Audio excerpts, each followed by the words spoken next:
Hey guys, to find your BNB wallet address on Kraken, you need to navigate, to your Explore section. Hit search at the tab, search for BNB,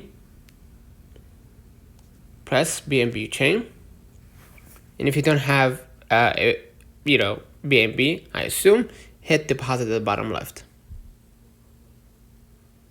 Hit I understand, and just simply click the purple button to copy the address and copy the address so you can receive BNB from external wallet inside Kraken.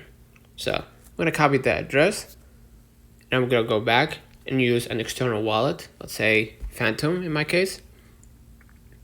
Right? And I'm gonna need this address to send from Phantom to Kraken. I'm gonna hit send and just search for BNB. Alright?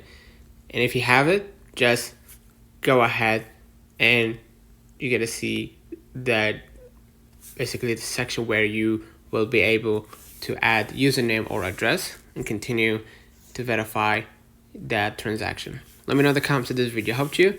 Don't forget to like and subscribe. See you in the next one.